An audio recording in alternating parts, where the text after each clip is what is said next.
Hey everyone, welcome to the program WRSA Radio. I am your host, Grenadier One. As always, I hope you're having a good week. It's Thanksgiving. It's been a good day. Uh, had food with the family, and you know, turkey and all that good stuff. It was great. Now, this week I don't have a lot of good topic material going on in the world.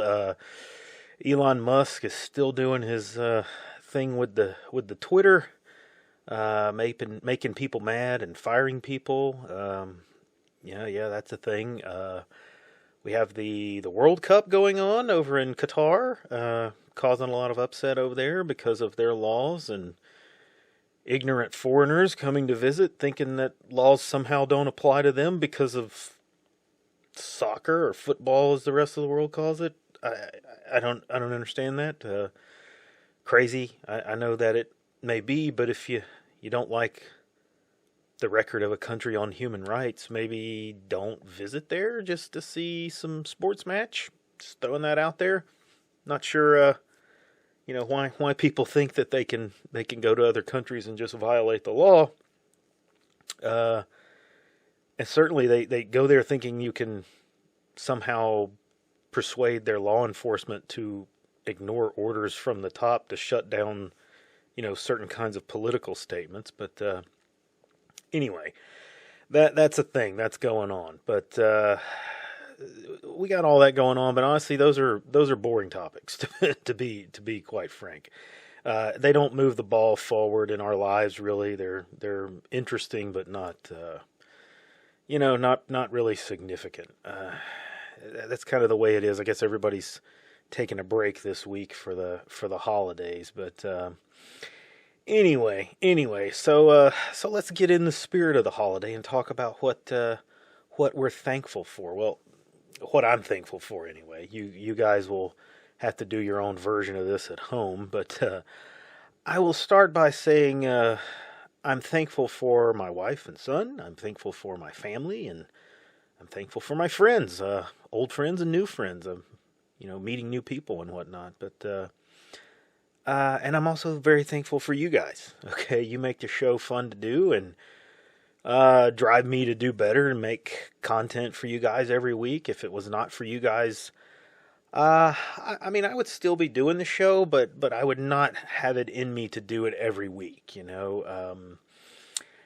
would just be whenever I felt like doing something.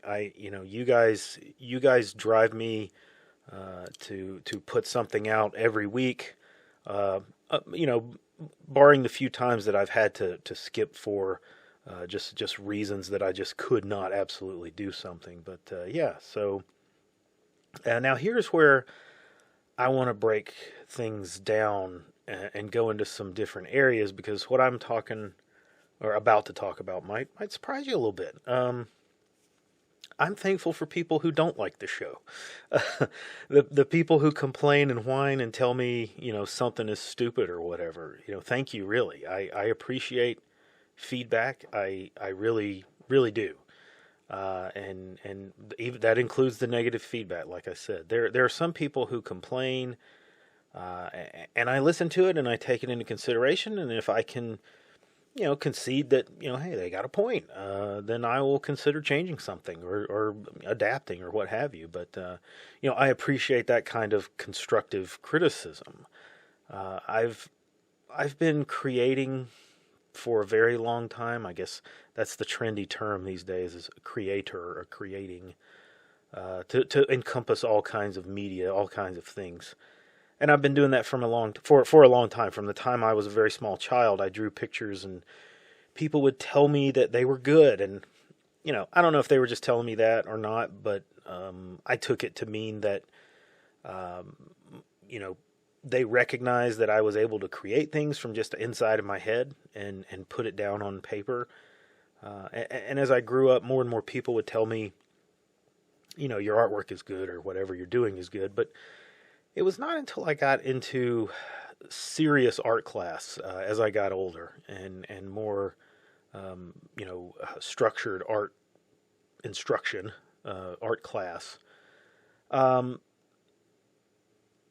that critique became something that I actually had to stand for and participate in. We would all show our work, and the art teacher, as well as other students, would give their opinions. And people telling you that you didn't execute what you thought you did, or as well as you thought you did, is sometimes that's kind of tough.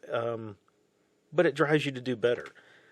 And I will say that I guess because of that formal critique process that I went through, I came to value and respect the opinions of people who I know have skill and have understanding of the process far more than the opinions of just random people. And don't take that the wrong way.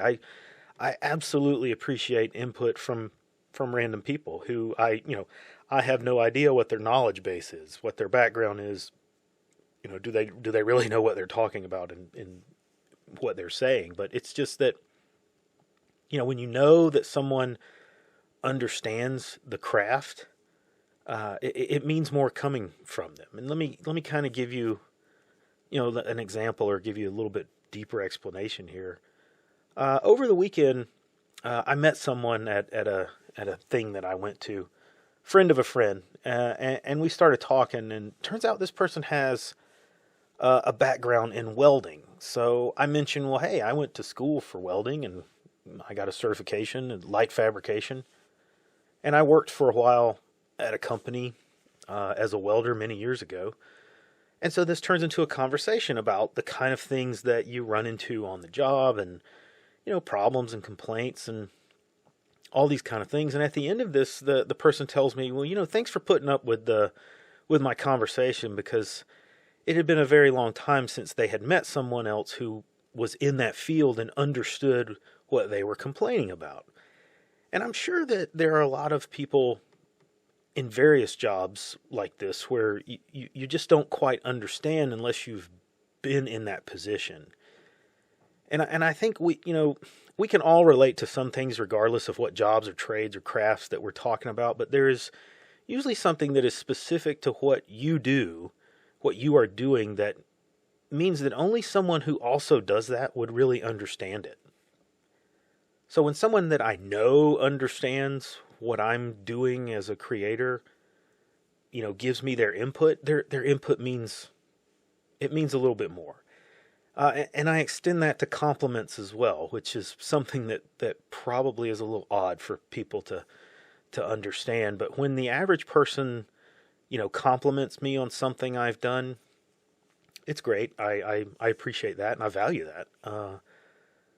But it's a fellow artist or creator that if they compliment me, well, that means a little more to me. It carries a little bit more weight to it. And I appreciate that a little bit more.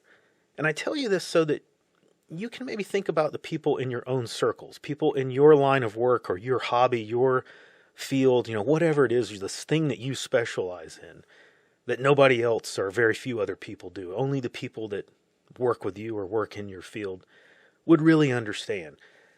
Compliment them, okay? Find something specific to your line of work that, and if they're doing it well, tell them about it. Let them know. It'll mean far more coming from you than just some random compliment. And it's the time of year that I think we need to do that. Not just because it is this time of year, but because of all the other wider things going on in the world. Now I want to get to the other people who don't like the show. The haters. The ones that just complain and insult and call me all kinds of names. And I have a few of those out there. Well, I'm thankful for them as well, and let me tell you why. First off, like the old saying goes, there's no such thing as bad publicity, okay? And I'm always reminded of that line from the Pirates of the Caribbean movie where the British officer tells, Johnny Depp, Jack Sparrow, he says, "You were the worst pirate that I've ever heard of," and Sparrow responds, he says, "But you have heard of me," right? So that's kind of the meat of it right there. That's the whole thing. Haters hate because they are angry that the object of their hate is more known than they think they should be, or has achieved more than they think they should, or whatnot. So, the haters don't bother me. I'm happy that I can be the object of someone's hate. Someone out there is so concerned with what I am saying and what the show is about, and they don't like it for whatever personal reason that they have. I've pissed them off somehow, whatever. It doesn't matter. They don't like it, and they are so focused on it that they are willing to devote their time and their attention to me and to respond to my shows or to my posts on social media, whatever, and direct that anger and dislike to me. And honestly, talk about flattering. That's pretty flattering. It's boosting my ego. Heck yeah, I'm doing something right when I have people who regularly drop hate in my posts. I'm very thankful for you guys. You guys give me fuel. You let me know that I'm doing things the way that I should be doing them. And over the coming months, I promise that I'm going to do better. I'm going to do more and more to pump up the number of haters out there. I know that there are more of you out there that are just waiting to give me your attention. I'm going to work on generating more subscribers and more listeners. I'm going to make more anger-inducing content just so that I will finally rise to the level of being worthy of your hate. I promise I will do better. I love you guys, and I got you. So now to get back to something, a little more serious. The last thing that I want to touch on is the biggest thing that I'm thankful for. You all know that the world is going to get worse in the near future. It's something we often discuss here, and I don't have to go into all that in any more detail. What I want to tell you that I am most thankful for is that I think this worsening, if you will, is close, and that means that I think we will live through it, and we will be the ones who see the brunt of it. So I'm thankful for that. I'm thankful that my descendants, grandchildren, great-grandchildren, what have you, will not have to go through that. That we can bear the weight of this for them, because I think we're made of stronger things. Okay, folks, that's enough of me talking for this week. I hope you've had a good holiday. I hope you've spent time with family. Maybe you have another turkey day coming up for the other side of the family. I do. Go eat you some good food with your kith and kin. Be thankful and be well. That is all that I have time for this week. Like and subscribe. Come see us over on Gab and the Mothership, and I will see you on the next episode.